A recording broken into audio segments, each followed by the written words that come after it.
Laurent Jacobelli, qu'est-ce qui vous différencie de Guillaume Pelletier? Sur les mesures qu'il vient d'annoncer, on a quelques divergences. Vous avez des désaccords même. Oui, oui, il faudrait voir dans le détail.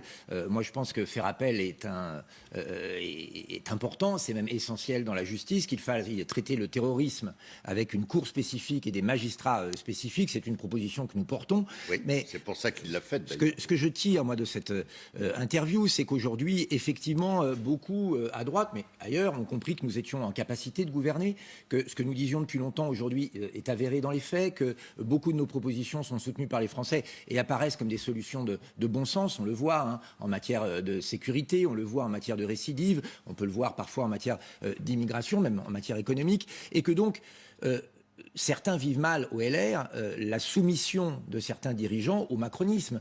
Quand je vois que Xavier Bertrand, pour le deuxième tour des législatives partielles qui ont lieu dans les Hauts-de-France, appelle à voter La République En Marche, c'est quand même étrange comme discours.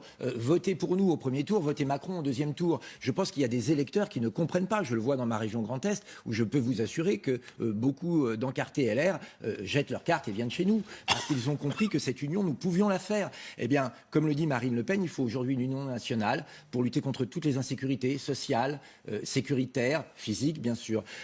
Et donc il faut s'unir. Et bien si une Nadine Morano, un Éric Ciotti ou même demain Guillaume Pelletier veulent travailler avec nous, travaillons ensemble pour un gouvernement de rassemblement national. Laurent Jacobelli. Je crois qu'il y a un moment, il faut être très clair. Est-ce qu'on veut continuer avec Macron ? Est-ce qu'on veut continuer la casse sociale? Est-ce qu'on veut continuer l'immigration? Pas la seule alternative à Macron quand même. Hein. Je vais quand même terminer mon propos si vous me le permettez. Est-ce qu'on veut continuer avec l'immigration? Est-ce qu'on veut continuer avec l'insécurité? Est-ce qu'on veut continuer avec la mondialisation, le tout business, le zéro humain?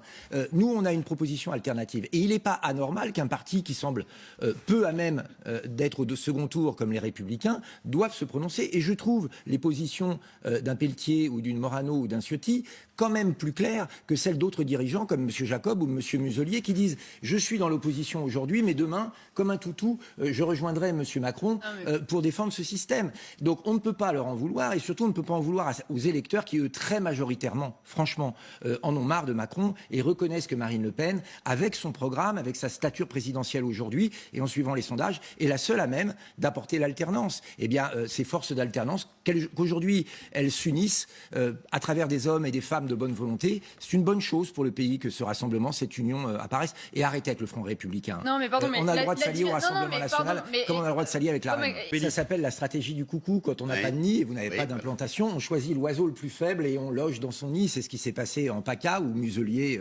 effectivement, était le maillon faible des LR. Il s'est laissé convaincre. Je ne sais pas quelle promesse on lui a donnée pour faire liste commune. C'est le cas chez moi dans le Grand Est où Jean Rotner refuse sur sa liste Nadine Morano parce que, je le cite, trop à droite. Pourquoi? Parce qu'il envisage déjà des alliances avec les centristes et avec l'AREM. Eh bien, effectivement, quand l'oiseau est faible, le coucou prend son nid.